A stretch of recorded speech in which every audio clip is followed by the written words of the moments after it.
ક્યાંથી બનાવી? અહીંયાથી બનાવી દેરાસર? જોડા કોઈ નહીં દેખાય.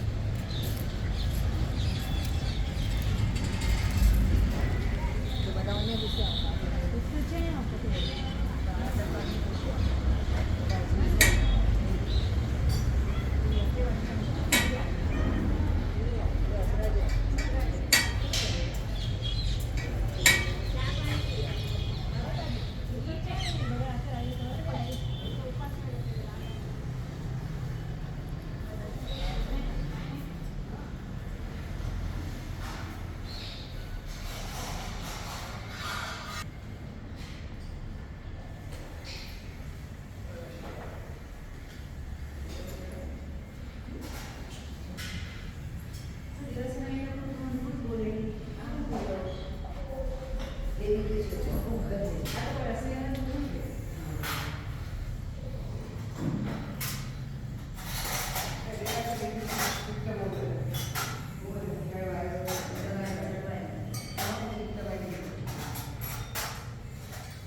ले लीजिए।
आ जाओ।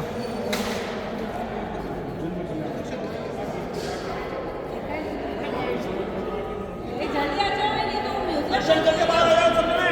चलो चलो दर्शन करके बाहर आ जाओ।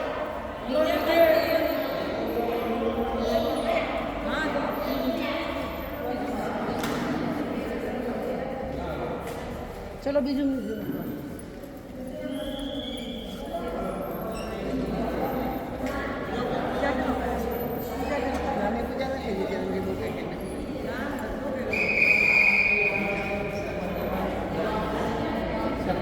नीचे हलो आगे डालो।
सभी लोग अपनी आवाज बंद रखेंगे और सिर्फ मेरी आवाज सुनेंगे तो ही आपको आनंद आएगा, है ना।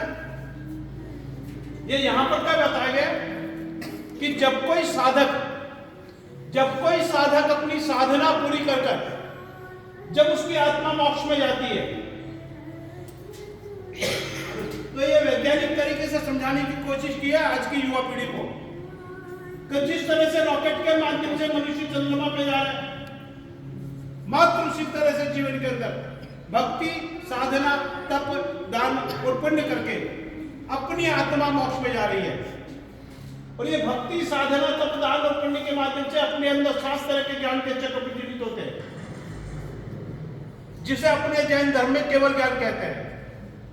और वो केवल ज्ञान प्राप्त होने के बाद में साक्षात्कार प्रभु के दर्शन हो जाते हैं।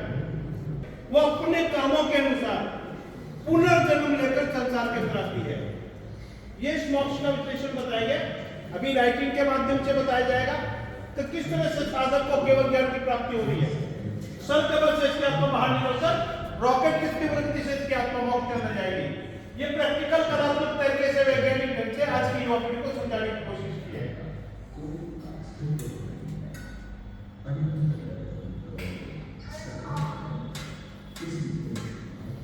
साधक को मात्र भक्ति, साधना, तप, दान और पुण्य के माध्यम से ये केवल ज्ञान की प्राप्ति हो रही है। और ये केवल ज्ञान प्राप्त होने के बाद में साक्षात्कार प्रभु के दर्शन हो गए। सर के बल से इसकी आत्मा बाहर निकल रही है। रॉकेट की तीव्रता से इसकी आत्मा मोक्ष के अंदर जा रही है। ये प्रैक्टिकल तरह तरीके से वैज्ञानिक ढंग से आपकी युवा पीढ़ी को समझाया गया है कि जीवन के अंदर मात्र भक्ति साधना तप दान और पुण्य करना है और अपनी आत्मा को मोक्ष में लाने का प्रयास करना है। अब धीरे धीरे ऊपर चलते जाएंगे अपन। अब आप लोग ऊपर चलते हैं, यहाँ से खड़े हो।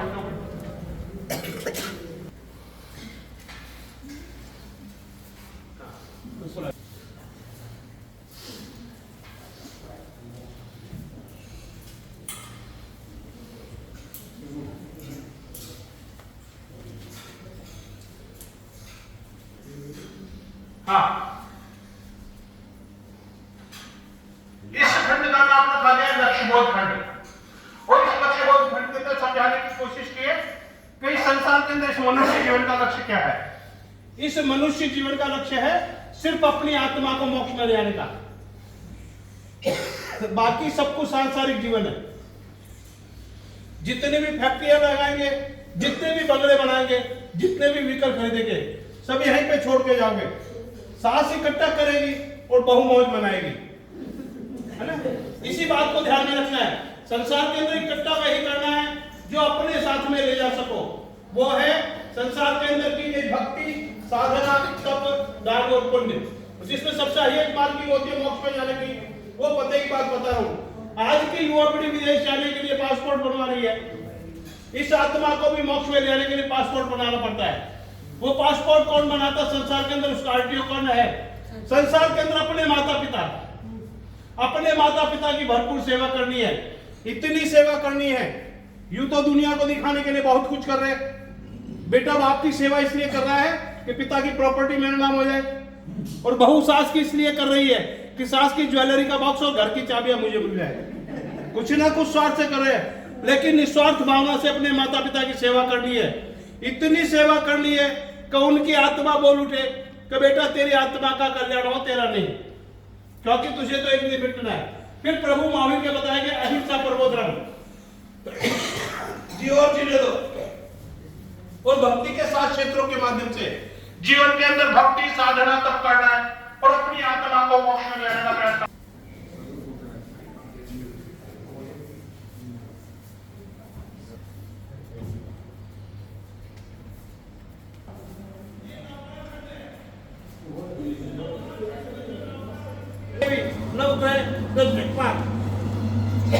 सभी चीजें विद्यमान है।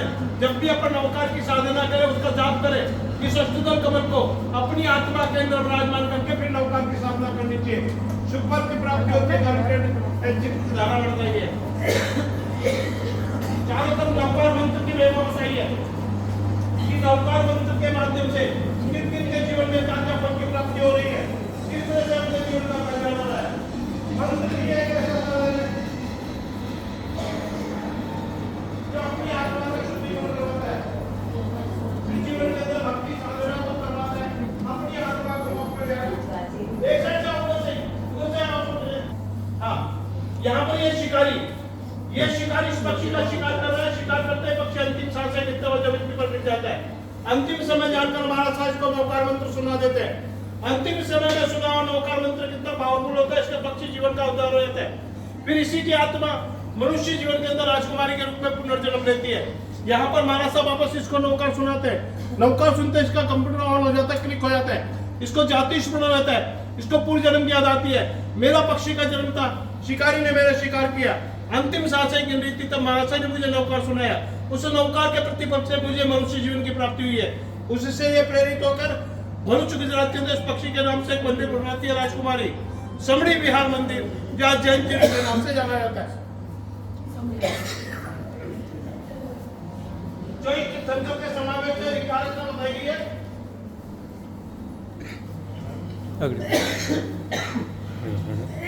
यहाँ पर श्रीपाल राजा और धवल सेठ की कहानी बताई गई है। श्रीपाल वापस आते हैं तो धवल सेठ के मन में लालच चाहता है, पड़ जाता है, कल श्रीपाल राजा को मार दिया जाए, चलते जाओ आगे। तो इनकी पूरी संपत्ति, इनकी रानियां, इनका राजपाट सब कुछ अपना आएगा। जैसे इसको पानी के अंदर गिराते गिरते हुए नौकर का उच्चारण करता है। श्रीपाल राजा और मैना सुंदरी की कहानी बताइए, आप करनी और बाप करने वाली, जो घोड़ी के साथ काम करवा देते हैं। लाल बनी फूलों की माला, सास बहू की कहानी बताई गई है। और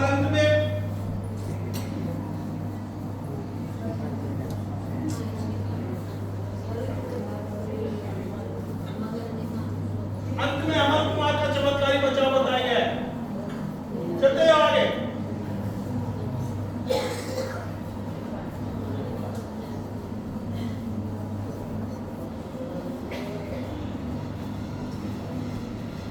चलते जाओ, फोटोग्राफी बंद कर दो, कैमरे बंद कर दो सब अपने अपने।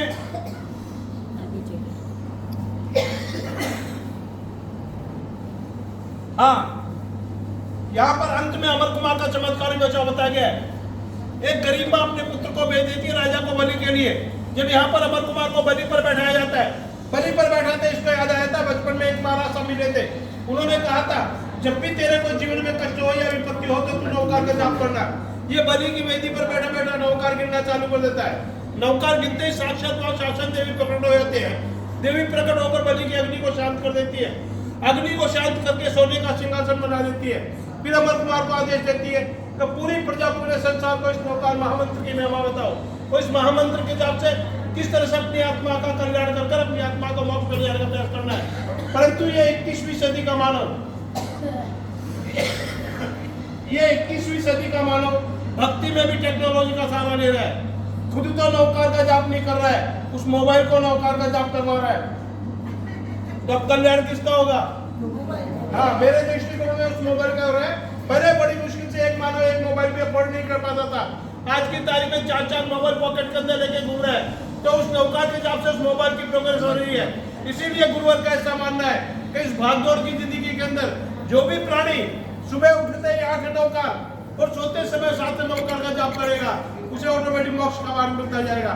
फिर जीवन के अंदर भक्ति साधना तब करके अपनी आत्मा को मोक्ष में ले जाने का प्रयास करना है। बोलिए नौकार महामंत्र की जय। लास्ट में आए लोग गेट बंद कर देना। शांति की वजह से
को देखकर राउंड करके आए हो, चारों तरफ राउंड कर लो, चलते जाओ। हाँ, राउंड करके आए हो, पूरा राउंड में आ जाओ। बीच में जम्मू की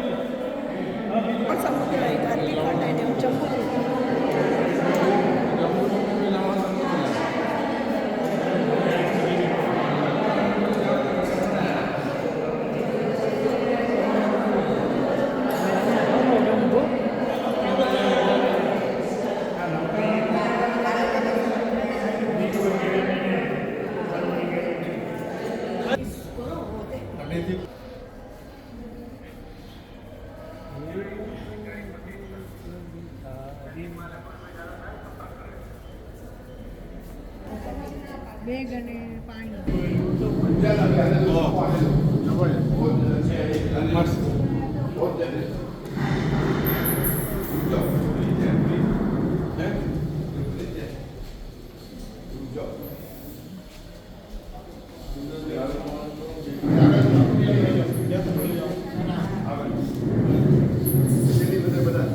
हाँ जी,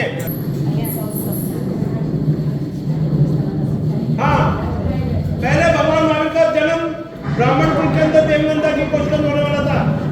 सभी देवता लोग विचार विमर्श करके कहते हैं जो तीर्थंकर होते हैं देवता लोग होते हैं, वो ब्राह्मण कुल के अंदर जन्म ले लेते, वो क्षत्रिय वंश में जन्म लेते, राजवंश में जन्म लेते। तो उन देवता का नाम हिरण्यकशिदेव, हिरण्यकशिदेव को इंद्र भगवान आदेश देते जो ब्राह्मण कुल के अंदर भगवान महावीर का उत्पन्न है, उसको वहां से निकाल कर नीचे माता कृष्णा के उसके बाद में इनकी माता जी को 14 सपने आ रहे हैं। सपनों के माध्यम से इनको आवाज आ जाता है कि मेरे कुल के अंदर, मेरे घर के अंदर साक्षात भगवान।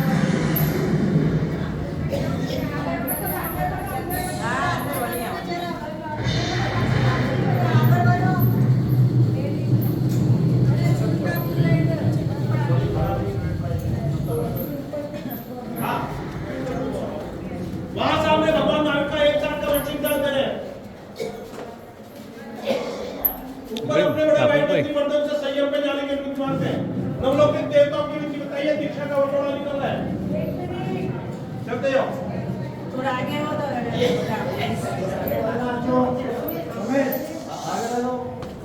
भगवान नारायण एक साथ का वंशिक दान दे रहे हैं, सोने चांदी हीरे मोती का दान दे रहे हैं। ऊपर अपने बड़े भाई नंदी और प्रकार के अवसर दिए जाते हैं। भगवान की भक्ति लोगने की कोशिश की जाती है, लेकिन भगवान अपने पर संयम रखकर भक्ति पूरी करते हैं। अपनी आत्मा को अपने लिए अच्छा बताइए, नाना प्रकार के अवसर होता है। अंदर चलेंगे तो ऐसा लगेगा और उसके जंगल के अंदर चल रहे हैं। पूरा जंगल का चित्र बनाया गया।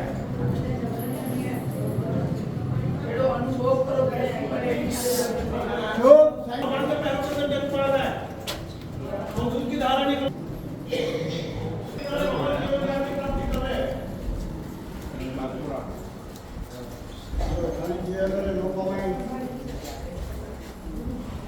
ओरिजिनल शॉप बताया है। ओरिजिनल इस खंड के अंदर भगवान का जन्म लेने का मोक्ष का पूरा जीवन चरित्र बताया गया। भगवान का जीवाले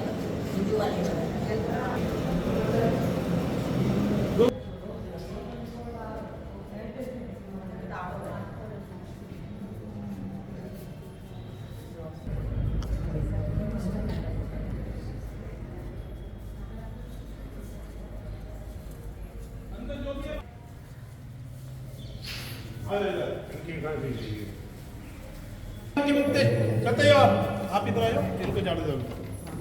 हाँ चलते हो। भगवान की अंतिम देशना, अंतिम उपदेश, अंतिम संदेश, जनहित मानव कल्याण के लिए समोसण का निर्माण भगवान ने किया था। चार तो भ्रमण करके जाओ, चौमुखी दर्शन बताया भगवान के समोसण के। आकाश देखो बिल्कुल और बताया गया। चलते जाओ। भगवान के अंतिम देशना, अंतिम उपदेश, समोसण का निर्माण भगवान ने किया था। 3 राउंड में बनाया गया, चांदी के अंदर, सोने के अंदर, मानव मूर्ति के अंदर बनाया। चलते जाओ, राउंड तक आए हो। इसको પહેલા ઘટમાં માનવ, બીજા ઘટમાં જગત, બીજા ઘટમાં ચતુર્દશ, પહેલા ઘટમાં મહાન બધી આખો જાવ આખો ગુરુને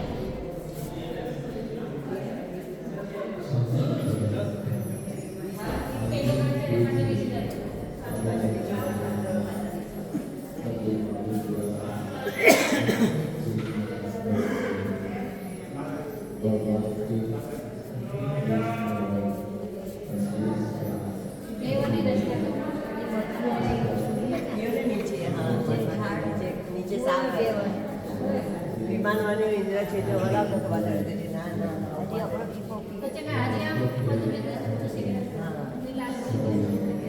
નીચે સાફ છે બધા સાફ રાખવું હોય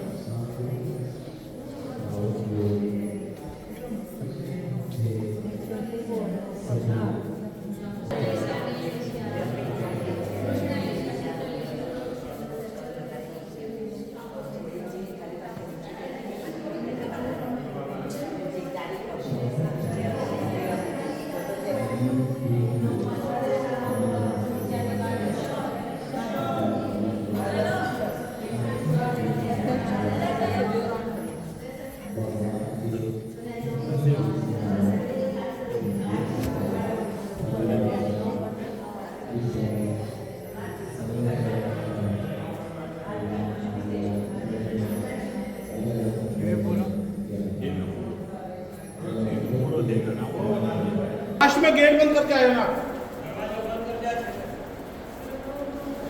यहाँ पर सब साधु संतों का जीवन बताएंगे।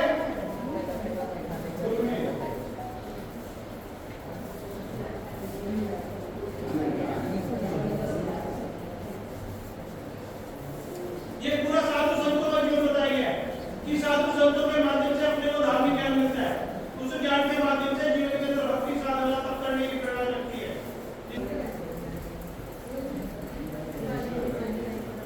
हाँ, ये पूरा शीश में बनाया गया, कांच का बनाया गया, चारों तरफ भगवान के टोपे पर बनाए गए, नीचे अंबिका देवी की मूर्ति की, कुल देवी के दर्शन कर रहे हैं।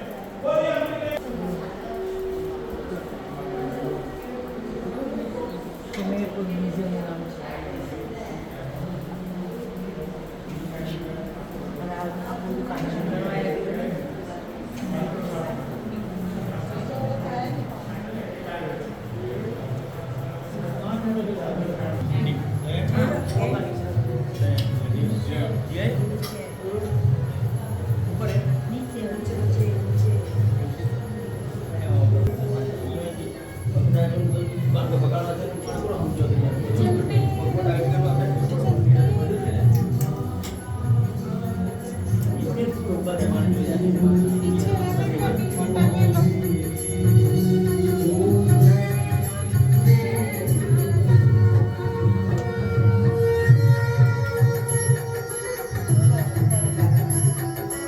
कांच के अंदर आपको माता जी के दर्शन होंगे, लेकिन जब देखने को जाओगे तो अपने खुद के दर्शन हो जाएंगे।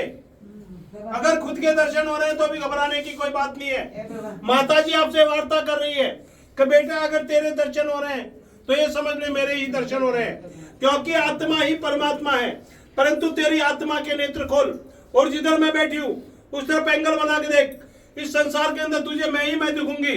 जिन जिन भाग्यशाली को माता जी के दर्शन हो रहे हैं, अपनी कुल देवी के दर्शन हो रहे हैं, पास में स्वर्ग की सीढ़ियां लगी हुई है, चढ़ते जाओ और फिर मोक्ष पे जाते जाओ। कितने फास्ट चलते हो, सब चलते जाओ उधर से।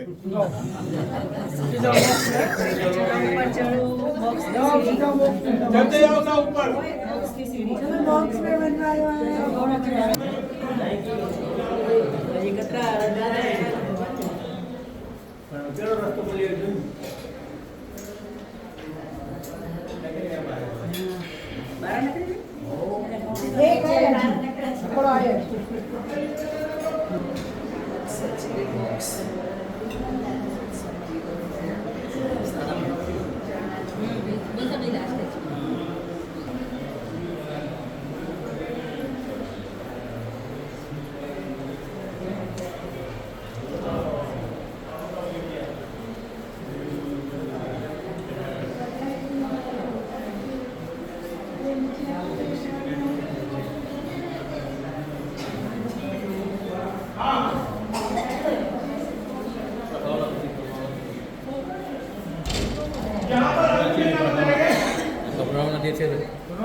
अंत में हिंदुस्तान के सभी धर्मों के मंदिर बताया गया।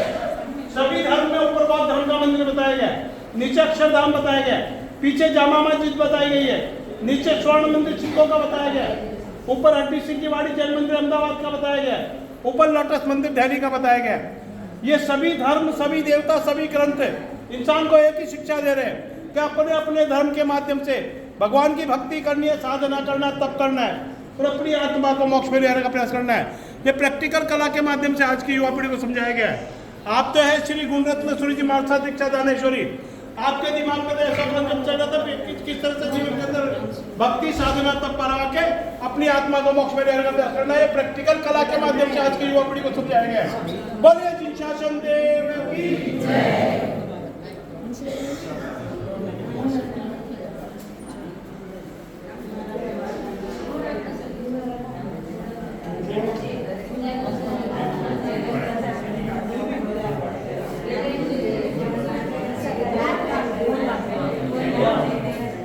Gracias.